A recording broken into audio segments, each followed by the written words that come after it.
initiative between the MBA program at Castleton University and the Rutland Young Professionals Initiative and program. I'm not sure, organization. And because of managing in the pandemic, and I hope you enjoy this. And it's gonna be the first one in the series. We're gonna have, I'll remind you towards the end of our discussion, but we're gonna have a second one will be scheduled for May 6th, Thursday at 7 p.m. So bookmark that on your calendar if you can. Just a little bit of context before we started. This is simply a way to kind of collaborate between two organizations, also to kind of give us time to reflect on 1 year after the pandemic about the role, this critical role that pandemic has had locally, regionally, nationally, but also in terms of individually as well as business-wise. Before we get started and introduce, I'd like to sort of give an opportunity to Kathy Kozlik, Dean of the College of Business at Castleton University, and Kim Roop, the Community Engagement Manager of I think it's the Chamber and Economic Development of the Rutland region, I believe is the name of the official name of the organization. And so Kathy and Kim, you want to just say some opening remarks? Sure, why don't I just start? It's I want to welcome everybody to this first joint project, and on behalf of the MBA program at Castleton University, I actually see some names that I recognize on the screen that are already in the program, so that's great. I just wanted to let you know that the program is starting its third year in September, and it may be an opportunity that you'd want to explore or ask some of the people in your group about it who have been in it. And I don't want to take any more time because this topic is much more important, but welcome to all of you. And it's nice to see the names of some people that I recognize. Great, thank you, Kathy. Kim? Yeah, thank you. Thanks everybody for coming. Welcome to join us tonight. My name is Kim Roop. I'm president of the Rutland Young Professionals for another 2 more months. I've been involved with this organization for several years and find it incredibly valuable for this community.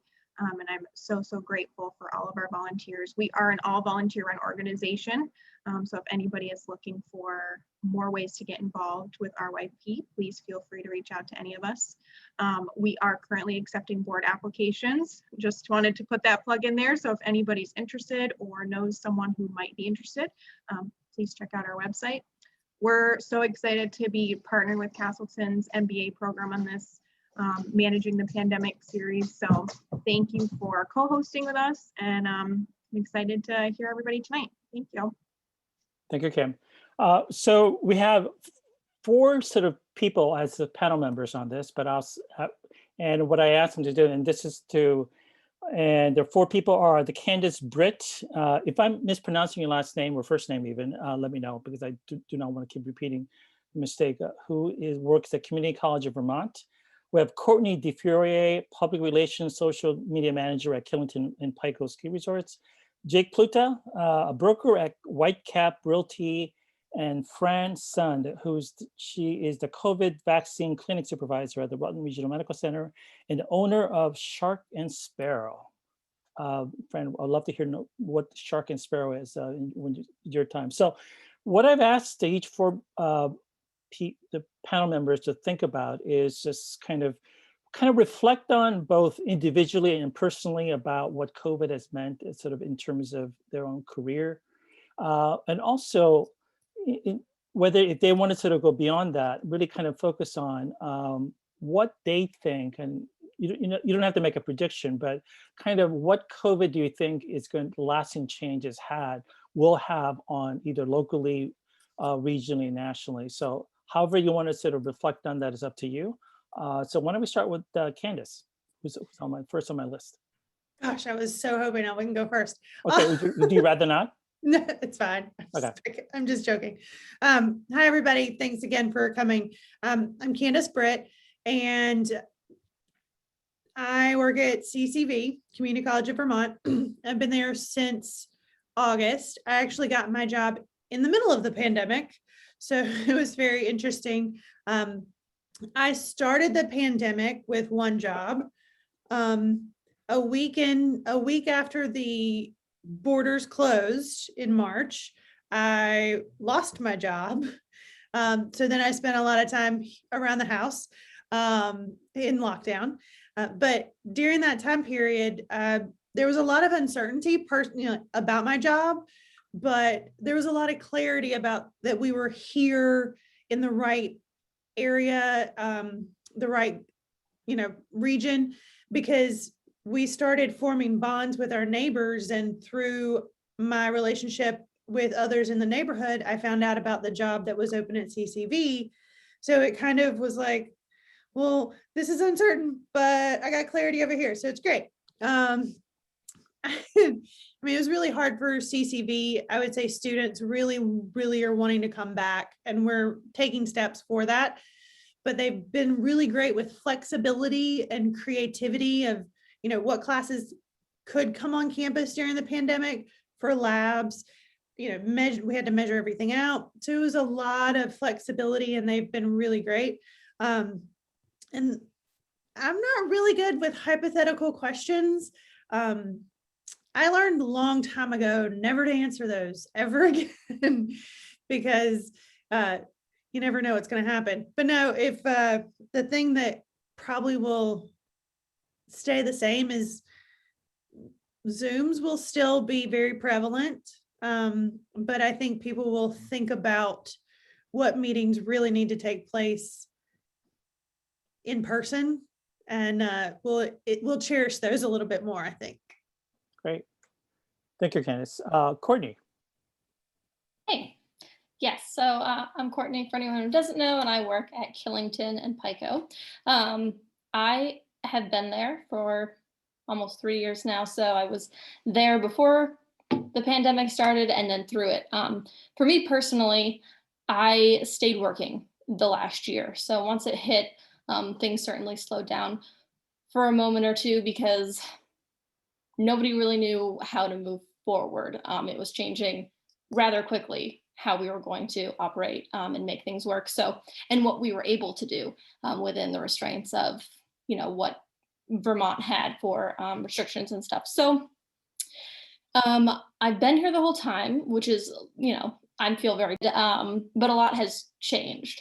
So working for a resort, or at least in the area that I'm in, you see a lot of behind the scenes stuff. So for anyone who doesn't know, running a resort under normal circumstances takes a lot of work. There's a lot of moving parts, so it's complicated. So then you throw a pandemic into it, and things got just far more complicated. And so I would say, reflecting on that, things definitely changed, but some key things that were really important were transparency and timeliness, especially with communication. It really was key for effective communication. And that was among, whoever you're communicating with, whether it was us communicating with our guests, our pass holders, or internally with staff, with our partners and sponsors. All of this communication was very important, and it was important to do it as fast as you could. And even if we didn't have all the answers, to just say that. One thing I would stress is that there's power in saying, I don't know, but we're doing X, Y, and Z to try to figure it out. Because if you don't say anything at all, then people assume, and it can really spiral out of control. So that was something that dealing with crisis management in the past kind of knew, but it was highlighted heavily during the pandemic, especially the first few months of it. So that was a good takeaway and a reminder. Moving forward, as far as things changing and staying the same, at least in our industry, and I'm sure this can apply to other industries, but the ski industry is a little behind when it comes to tech. We aren't always super tech savvy. And luckily at Killington and Pico, we were making our way there. We did have, touchless kiosks prior to the pandemic, but we were rolling them out a little slower than what we are now. Basically, the pandemic said, you want to roll it out this slow? Well, you're going to have to roll it out faster. And it kind of forced us into it. And I know through networking with other ski resorts that it also pushed them in that direction too. So I think moving forward, people will continue to make use of technology in an effective way so that we can do business better and efficient and work harder. Smarter, not harder. That's the Maybe smarter and harder too, I guess. We'll sure, get to- yeah. Okay. Jake. Hello, my name is Jacob Pluta, and I grew up in the Rutland area. I started selling real estate in 2014. And in 2014, we were in an incredible buyer's market in the area. There was a lot of inventory, a lot of supply, and not a whole lot of people buying real estate. And when the pandemic first set in, I didn't know what was going to happen. It was a nerve-wracking few weeks in April, watching the market, not seeing much move. And especially when the state told us that we could no longer show property, I was concerned that people would start panic selling, that they would, like, people with cash could come and make lowball offers and people would just liquidate their asset because they needed money for whatever reason. And there was some of that. But then I started getting a lot of phone calls from people all over the country who were saying something along the lines of, I have had this dream of living in Vermont and I realize I need to act on it now for whatever reason. And this was really before Vermont was solidified as one of the safest places to be in terms of our positivity rate. I think it's pretty widely known now that we're in one of the most intense sellers markets that we've ever seen in this area. And I got a couple of statistics to share to illustrate that. So 62% more people moved to Vermont than left over the last year. So 62% more people moved to Vermont than left. And if you compare that to New York City, 68% more people left New York City than moved to New York City. So Vermont was the number 2 state, just behind Idaho, where more people were moving here than leaving. And yes, it's really interesting. I'll share with you what I wore to my first showing when the state allowed us to go back. So I had my safety goggles on, and then I put this on over my head because it's got a magnetic mask. And this is how I met the broker at the house in Clarendon and everybody. And we had to put gloves on, and I ended up having a lot of ethical questions because the travel restrictions came into play. And so we had people calling from all over the country. They wanted to see property in Vermont, but the state said that you had to have a 14-day quarantine period. And what was a quarantine period? So all of a sudden I had people asking me what constitutes quarantining, right? And I had to have people sign these statements saying that, yes, they could come to the state of Vermont. And it was just really nerve-wracking to know that my decision-making might influence somebody's well-being in their own home. But that person wanted to sell their house. Really tough decisions I had to make. Anyways, I'm glad that we're kind of moving past all that. And I have some notes here about what is going to change. So, a lot of people have been buying property sight unseen. And like Courtney was saying, real estate actually was behind the ball technologically too. There are a lot of people that have been selling real estate the same way for many, many years, especially in Vermont. And for example, I was working with a couple that was relocating from Arkansas before the pandemic. And it's customary, you ask the seller for permission to video within their premise and take pictures. You'd be surprised how many people said no or wouldn't accept an offer sight unseen before the pandemic. And that changed everything, right? Like, I don't know the statistics, but I wouldn't be surprised if the majority of people were buying their property or at least making their initial offer on their property completely sight unseen during this time. So yeah, overall, I'd like to think that we will have more redundancy as a society, and I'll use a specific example to real estate and locally. But I think, the supply chain disruptions that we saw, I hope that we just feel better about having things on different levels and scales, like food production, so that if there is a crisis, we're better able to handle it. And the local real estate example I have is digital records in the land record. So if you've ever tried to go to a town office in the state of Vermont, depending on the size of the town, and there's 260 odd of them, that office may be open 4 hours a week. And those land records could be completely analog, and only the town clerk who's been there for 30 years knows how to navigate them, right? And so the pandemic made access to town records even harder. And there luckily has been some money to get that municipalities can apply for to bring all their records digital, which I think will make a lasting positive impact on the state of Vermont. So that's what I have for you this evening. Thank you. Thank you. And interestingly enough, following Jake is Fran, who's going to tell us who she works at the Rutland Regional Medical Center. They could tell us something that what Jake was doing with about all those COVID restrictions. So Fran. I don't want to talk retrospectively about COVID quarantine restrictions at that time. I understand that the quarantine rules have been pretty hard to understand at the best of times, even for people in our profession. So I have a little bit of an, I guess, a strange path to where I am right now. I am obviously not from here. I'm Australian. In Australia, it's not as I've worked since I left high school.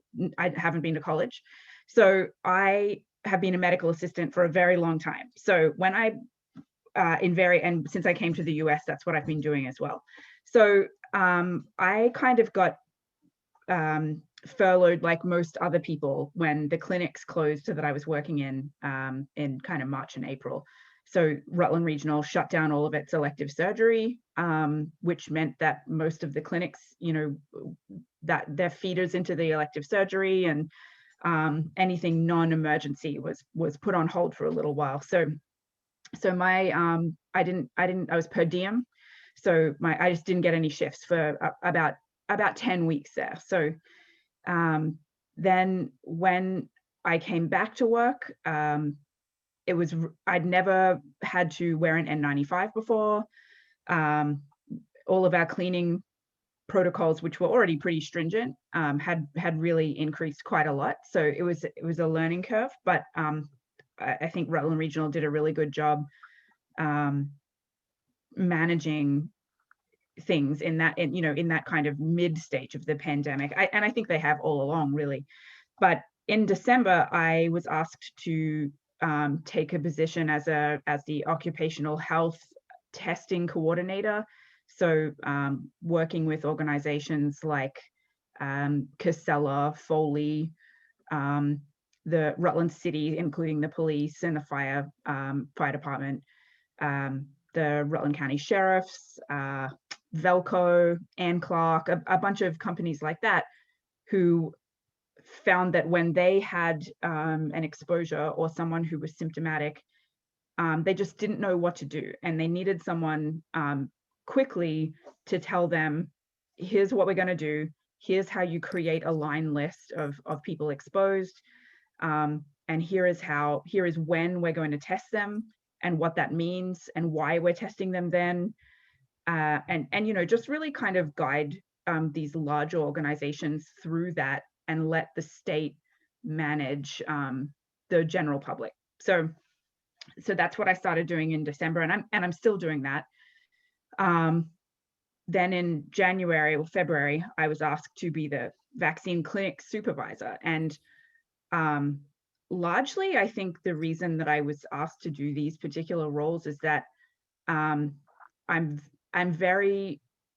really enthusiastic about the vaccine program in particular, because that's what's going to, I always joke that it's going to get me back to the bar with my friends, and that is true, but it's also going to get me home to see my family in Australia, who I haven't seen in 4 years, almost 4 years. So last year I was meant to go home and see them and I wasn't able to. So that's the prize that my eyes are on, is going home to see my family. So every time we vaccinate someone, and we do about 600 odd people a day, it gets me closer and closer to that herd immunity where it'll be safer for me to take my small children home to see my family. So this job wouldn't have existed without the pandemic. So it's hard for me to say how my job would have changed, has changed. But I think in general, it's been interesting to see, not necessarily for me, but for people around me, how many jobs are actually doable from home. My husband had never worked from home a day in his life, and he's a deputy state's attorney, and he's now worked from home for over a year. So, you know, they would never have thought in a million years that a state prosecutor could work from home, and he's been doing that very successfully for over a year. So, you know, that's just one example, but I think it also speaks to how we let our society kind of become a little bit ableist in some ways as well. We're seeing a lot now of people who are disabled who have been saying, look, these are the accommodations that I was asking for and were told were impossible. And actually it looks like they are possible, because like most of the world has had these accommodations in the last year, and it's been not only successful in some ways, it's been more successful. So that's kind of something I guess I've witnessed around me in society rather than specifically with my job. And that's something that I'd really like to see us keep our eyes on in the future as well. So yeah, that's pretty much it from me. Shark and Sparrow is my sewing business. I love to sew. So I make clothing as well, but that is currently on hold. I'm working long hours right now. So, but thank you for asking about it. Yeah, interesting name. Yeah, thanks. Shark and Sparrow. Yeah. Thank you, Fran. Just one thing that's kind of, before I leave it up to some questions or comments from our people that have been calling in, or other, not the four panel members, but anyone has a question or comment, I'd love to hear from them. But one thing that kind of connects through all four, I think, comments that is kind of interesting is number one is the role of technology. I think that's sort of something that we all knew that, you know, many of us probably use Zoom, or some of us using it for a number of years, but it never became this kind of lifeline in terms of communication as the past 16, 17 months, obviously. The other thing that, which I've been kind of pounding on the table for just various forums and organizations I'm involved in, is how much things have changed in terms of e-commerce. There is a chart, I don't, because this is not that kind of conversation, but if I were to give a presentation on it, I would show that there's one chart that McKinsey put together that said that the first 3 months of 2020, e-commerce grew at the same level and volume in 3 months in 2020, the previous 10 years combined. That's include things like supply chain, sort of delivery, on delivery. So all that captured within this broader thing called e-commerce, that in the first 3 months of 2020, and I suspect it slowed down a bit, but I suspect that I'll be very curious, is one thing moving forward, is how much we're going to use terms like e-commerce, online commerce as such, because in a way, that's just business now, right? There's this distinction between online, between in-person as such. I think before the pandemic, it was much clearer. This is online, this is e-commerce, this is in-person, brick and mortar. Now things are just so hybridized. Even things like working from home, I wonder, we're never going to go back, I suspect, to what it was like in 2019 completely. But now everyone who has the ability to work from home may not want to work 5 days, maybe 3 days is all they want to work. And then this is something negotiated between the company, the organization, and the individual. So I'll be very curious moving forward, terms like working from home, or whether we're just going to call it just home, just working. Maybe that's the way it should be. But I'd love to offer opportunity for anyone who's on the Zoom call to weigh in with any questions and comments, to either directly to one of the panel members, or just have any thoughts. Any takers? Now, best way that I don't have, if you could sort of use the hand raise function under reactions so that I could see if anyone has any questions. I have one. Please. So it is for Jake. Hi, Jake. Real estate is near and dear to my heart. That I don't actually, I'm not involved in that. What do you see the change with all of the people coming in from out of the state? If you recall, a few years back, we were paying $10,000 for people to come and relocate to Vermont, versus now we have a bunch of people that have purchased a bunch of homes. I think you said it was over 60%. how is that going to change Vermont as we know it, both in terms of social, working, tax base? What changes do you see happening because of the influx of out-of-staters? Hi, thank you. I don't know the answer to your question because I don't know who all the people are that are moving here. I only have a vague sense of it, and I wonder how many people will spend the majority of their time in Vermont, or will be using Vermont as a second home once they feel more comfortable returning to wherever they usually live. But I can tell you what I hope. I hope that we just have a growing population for the first time in many years in Vermont, and we have more economic opportunity because there's more money being spent and a greater tax base. But I think it'll take a few years to really see who is moving here, who's staying here for a longer term, and what impact that will have on the economy across the state. But the one promising thing that I hear is all of this focus on infrastructure like broadband in the state. We have this once in a lifetime opportunity. I was listening to the governor talk today on VPR, and we have a once in a lifetime opportunity to kind of retool Vermont. And I hope we make the most of it. That's so interesting, Jake, because I was just thinking like when I moved here back in the summer and fall of 2002, one of the first thing I looked was where the house I'm moving to, does the town have broadband? Because my wife was not able to work without that. And also the other issue was close proximity to a good regional airport, which Albany served as. But now that became not just like something that you would really want, but now becomes essential. I don't see how anybody could really work, in the terms of the word work, without having, access to broadband, high speed, all the things that you need to have to work from home. So it becomes something that nice to have to a critical feature, within overnight. You had to pivot really quickly, and now we sort of see the fault line in terms of gaps, in terms of infrastructure, in particular terms of broadband, also for other things. So it's very interesting to see how much certain issues really kind of risen to the top in terms of as a public sector issue. Savannah, you had your hand up. Thank you. Yeah. So one of my favorite, I guess this is a question more for everybody, but sorry to put you on the spot again, Jake, you might have some interesting comments for it as well. But my favorite notions is that nobody gets anywhere by themselves. So even like the most fiercely independent people have a network, like supporters, mentors, followers, even. So like I said, even Jake, who may work a little bit more independently, but did everybody find that you relied more on your network over the pandemic or less? Were you tapping into that network, or did you kind of find you were more independent as a worker this year?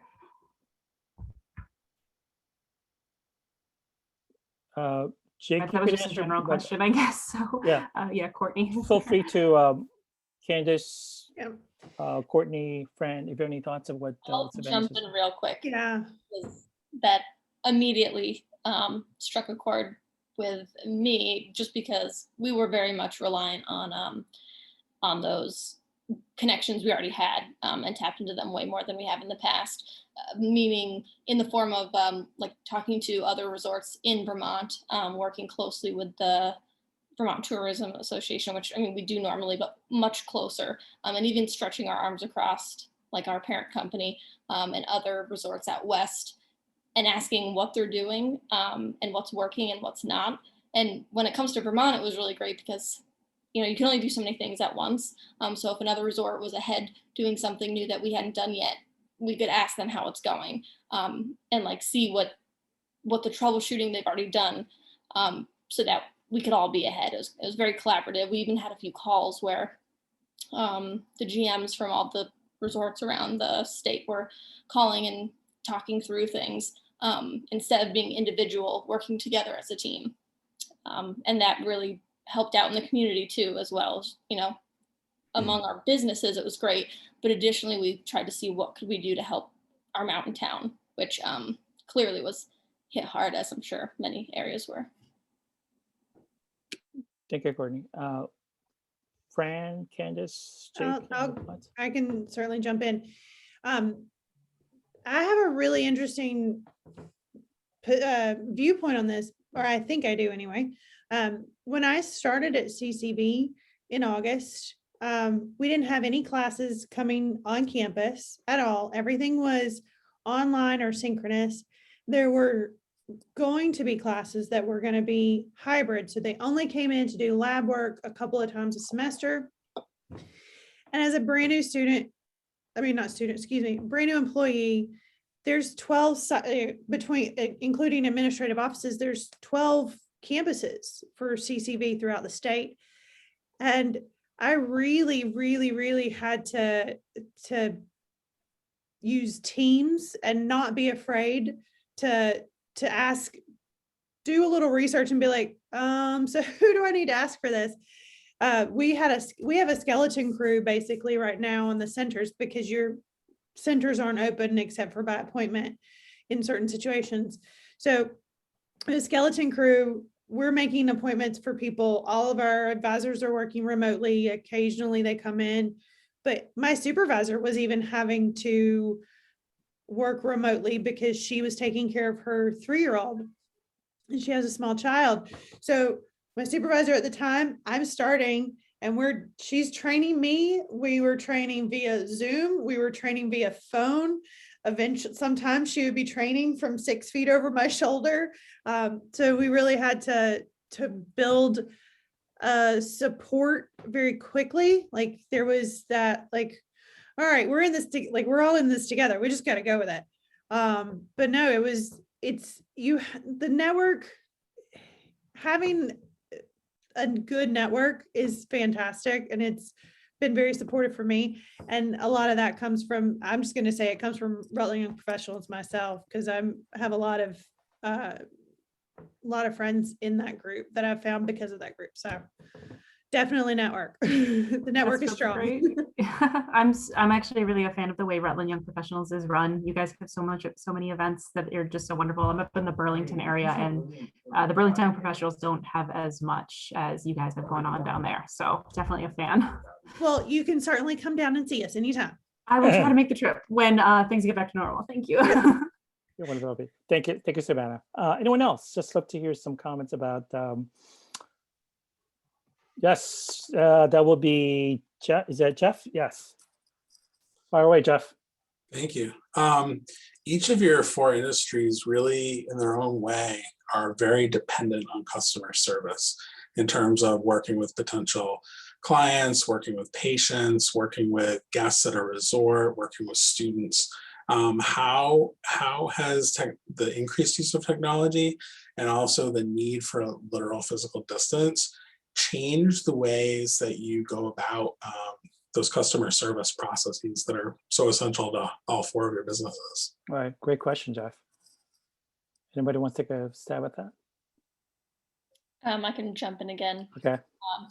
A lot of things had to change, needing the physical distance, but also we were still able to operate, and some people were doing that. They were taking the proper precautions, coming to stay. I mean, we also changed up our marketing a little too. I mean, you had to consider who you were asking to come and enjoy the mountain. A lot of marketing kind of switched to in-state, like come join us if you're, already here, basically. And so we got a little creative in that sense, and had some like staycation stuff going on. So for instance, something that's kind of easily relatable if anyone's ever gone on vacation is checking into a hotel. Normally it's a face-to-face interaction at the front desk.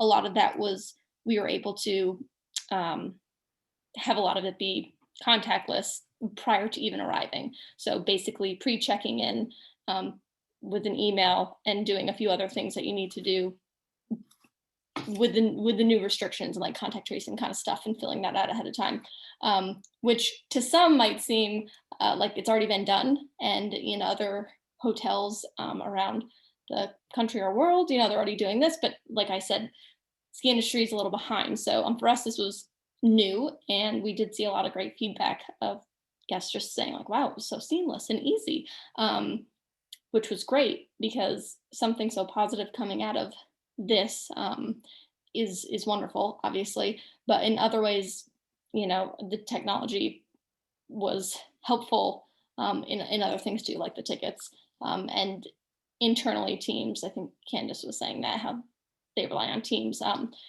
We do too, and it's great. But so, yeah, it really helped us. And I think some of those changes are staying put because they were received so well, and they work well. It makes our job easier.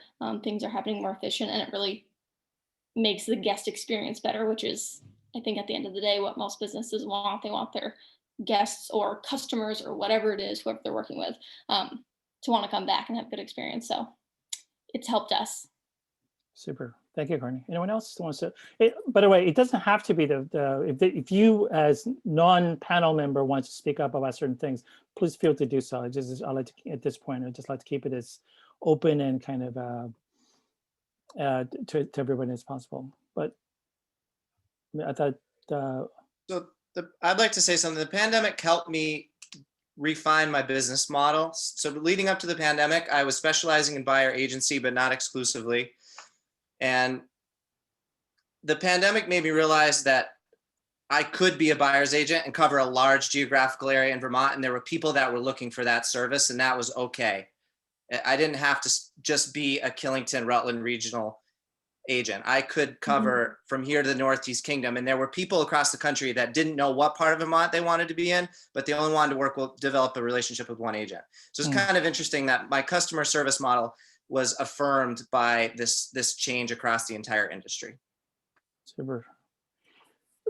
Friend, I don't want to sort of put you on the spot, but I'd love to hear you talk about, because I think the hospital is kind of interesting kind of institution, is that they don't have customers, but they have sort of patients and or clients, or however you want to do. So the term customer is somewhat a little bit, it's not a traditional kind of a business customer relationship. So like a university, right? Students can be a customer, but really they are something different than pure customer. They're more like, and so you, as a service provider, how did COVID or all the resulting kind of changes result in this kind of, I mean, did you see much of a difference in terms of, the reframing the business of the hospital itself because of COVID? Or I'm just curious of your thoughts about that. Sure. Yeah, that's a really good question. It's a lot of that question is probably a little bit above my pay grade. But in saying that, I think it's really clear that that we have clients who aren't patients, visitors, we have stakeholders, we have vendors, we have like the people who come at, like the pharmaceutical reps, like there's all kinds of people who come into the hospital who aren't patients, and we had to make sure that we were taking care of them and meeting their needs, and making them feel making sure they know that they're important to the organization as well. And the visitor situation has been so hard. It's been challenging because Rutland Regional has really tried so hard to balance having support for patients who are going through really tricky things with keeping the patients in the hospital and the staff as safe as possible. That's been a really difficult balance. And we've used some technology for that as well. I can't imagine the increase in sales of thermometers, for example, but we've also got new stations at each entrance where you have a visitor sticker. If you've been there, you'd know it, a sticker printed now that has your name, and actually the new ones have your vaccination status.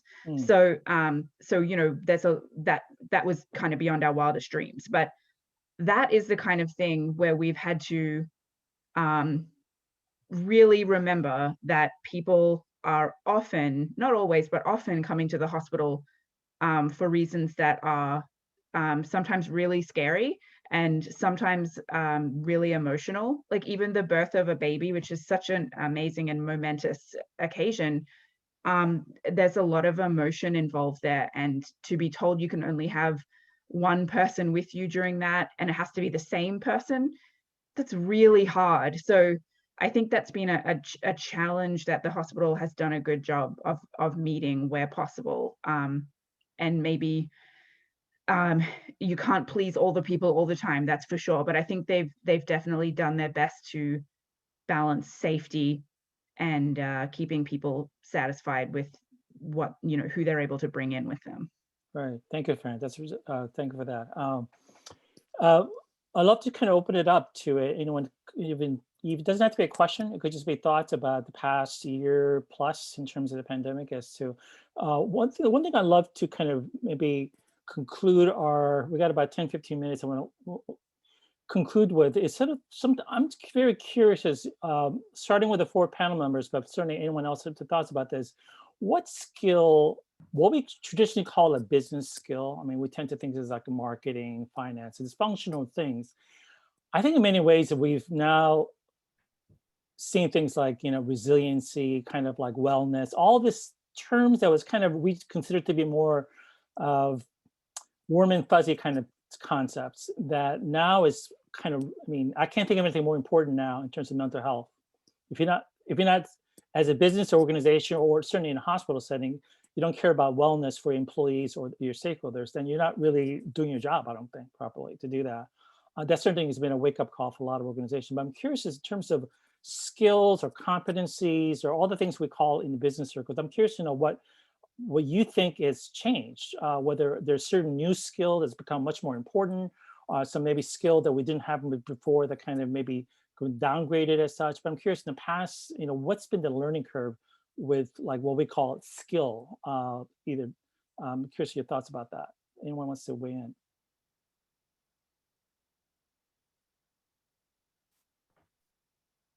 I mean, I guess what I'm curious about is what other skill do you think that you have that now become much more important? Like for instance, when more and more people working from remotely from home. I'm not a certainly- panelist, but can I mention something? Please, Savannah. I have been making a point to compliment my coworkers a lot more and recognize them for their work. I like that. Because I felt so bad. I called our administrative assistant. He's the one who answers the phones, answers most of the emails. He is like the customer service person, as you're talking about, is so important. And I said something about like really good job on this. And he's like, oh, thank you. And then he said his supervisor's name is my colleague. He's like, oh, she doesn't say that. And I was like, oh my gosh, like, what? Like this guy's doing all well, right. I just felt bad. So I made a point to start doing that a lot more. That's great. Anyone else just think of, is it Heidi? Hi, yeah. Well, ironically, a year ago I was downsized and I'm in HR. So for the better part of the last 6 months, I've actually been focused more on consulting, and what I'm seeing both as a business owner and as a consultant with other companies is it was always a need to have good management development programs and leadership development. But under this new scope of the pandemic and dealing with virtual teams and sort of what was just alluded to is, just being complementary, because I think it's so easy for people to feel isolated and removed from a company's culture or socialization when working virtually, that a lot of managers don't really know how to proactively stay in touch with their teams. They're used to walking down the hall and bumping into people randomly to either get status updates or just to say hi, or you can visibly see somebody who's struggling when you're having a meeting and you're like, they can't take one more thing on their plate because I can see it. And managers don't have that advantage that they previously did. So both from an employee perspective of giving people the tools and resources to reach out when you're struggling, but also from a management perspective to have those tools to be able to identify when people are struggling, right. and are feeling challenged, because it's not as overt as maybe it used to be. That's I excellent point, Heidi. It's sort of like, we always talk about the importance of empathy and sort of in organizations, but now more than ever, that is sort of becoming, you know, a superpower as we discussed in class, I think. Anyone else? I could just kind of piggyback on what Heidi and Savannah both just kind of talked about. I think definitely all of those things. And I work at Castleton University in our marketing department, and we have, 5 people on our team, and we all, when we're in person, work in the same kind of suite area, and we can bounce across the hall and run ideas by each other and have that in-person communication. And I think if nothing else, working remotely has taught me to be a little more intentional with the way that I communicate with my colleagues. There's so many times that I can drop in our designer's office and say, hey, so-and-so, you're working on this project. I love it, but could we change X, Y, and Z? And she can tell by my tone that I'm not telling her what to do. And it's a conversation, and it's a real dialogue, versus if I'm sending it over an instant messaging service, she can't kind of read those Right. cues. So I found myself a lot saying, I'm not trying to tell you what to do, but, and she gets it because we're friends, but it's just very much that kind of staying in touch and figuring out new ways to navigate how you communicate with the people that you've already built relationships with, and you have a certain communication style with, and adapting that. Absolutely. I mean, I think we're all learning. This is why I think Zoom fatigue is so omnipresent for so many people, because you're trying so hard to figure out what's reading people's sort of cue, getting those cues through a name or just a photo, or sometimes it's so difficult to do that. Casey, you want to say something? Yes, hi. So I just kind of piggybacking off of all of those last 3 comments. One thing I have noticed as an employee of CCV as well. So hi, Candace. We haven't met, obviously, but is that everybody has gained flexibility, like just to kind of say, well, this was my job, but now my job includes, like, I go into the office, so I'm working in the mailroom because I'm there, and I'm, divvying stuff up to the people working remotely. I'm taking on other people's only because I'm in the office and capable of doing that. Whereas, they might need to be home with their child or other family members. So that kind of flexibility and willingness and creativity to think outside the box to make sure all of our tasks are completed, even if we don't really know what we're doing, because that wasn't part of our job. So, and great watching the CCV community finding ways to still kind of be like a pop-in culture when we can't pop in anymore, staying in communication and finding ways to meet the needs of our internal, external customers, vendors, and all that combined. So thank you, Casey. I really appreciate that comment. We have just a few minutes before wrapping up, but before I get to my concluding comments, is there any thoughts, comments out there that I'd love to sort of hear from as many people as we can? Don't see any. I just want to jump in real quick. Sure, and Michelle, just go ahead. Really to say thank you to all of our panelists for not only joining us on this tonight, but also for all that either you yourself or your company has done for our community during this time. I think that's not something that we touched on tonight, but I know Fran through Shark and Sparrow, pivoted and started making masks in the pandemic, and Killington was doing food drop-offs to support the community in partnership with Castleton, and also on their own.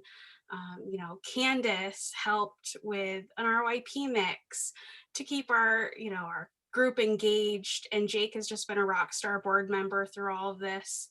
So I think the Rutland community is such a special place because of the way that people show up for each other. And I think COVID's just been another great example of that. Super.